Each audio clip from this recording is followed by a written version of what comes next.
They printed it in gold foil.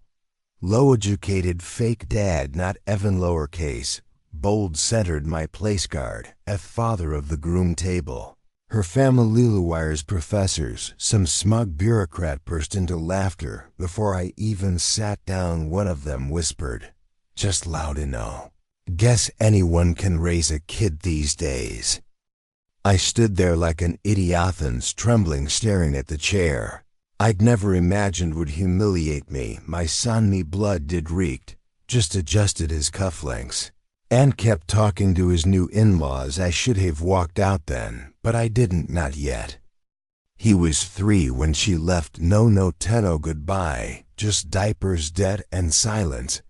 I worked construction by day and cleaned school halls at night. Ate cold rice while he snored beside me on a second-hand mattress. I never made it past grade 10, but I taught him discipline, grit, and how to face people with urchin level, never up, never down.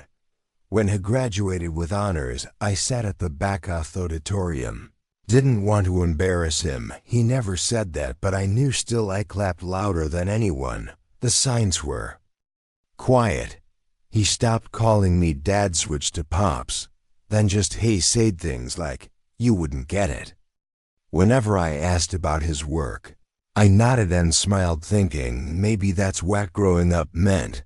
Then one day I brought lunch to his office. Homemade stir-fry, still warm. Receptionist looked confused. I wasn't on the approved visitor list. I heard laughter from the conference room. Her laughter, the Britith one who always looked at me like I was something sticky on her shoe. I never mentioned the lunch. Neither did I. It wasn't the laughter that broke me. It was the way he looked away when I reached for the plate, like he'd rather I disappear than be seen near his new family. So I stood quietly, straightened my jacket. My fingers brushed over the words on fat nameplate. One last time. I turned to leave, no scene, no tears. But then he stood up, walked past his wife, past her smug relatives, and caught up to me at the door. He said, Dad, let's go home. Not sorry, not ashamed, just a command, a thief. He was doing me a favor. I left alone, but I didn't go home. Not yet. They had no idea who really built the foundation under their empire. While he was at college, I worked on data centers, built server rooms, learned how tech companies scaled from the inside. One winter I invested in a small cybersecurity firm, a favor for an old friend I saved from foreclosure. That favor turned into 38% ownership, and guess who the firm's latest client was? His company, the one he founded.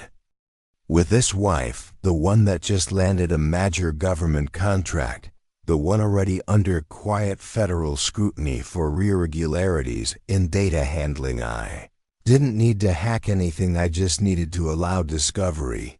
It started with an audit, then came the Sabunas.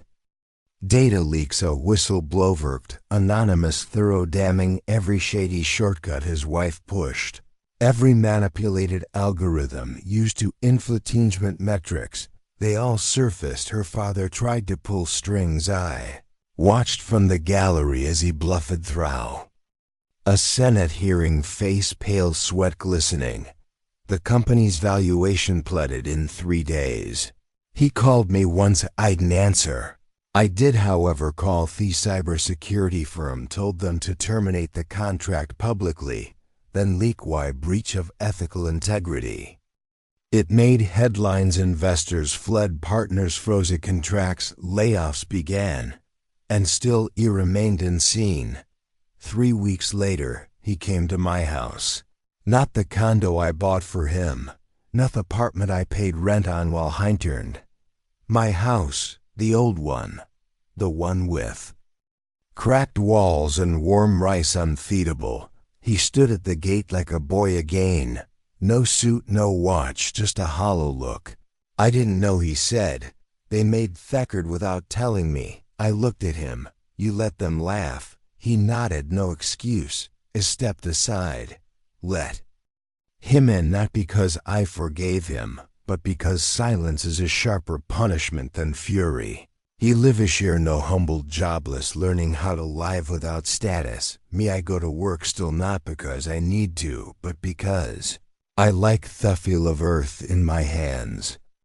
I'm not a fake dad, I'm the man who taught a boy everything, and then taught him. What happens when you forget where you came from, and that was the real education.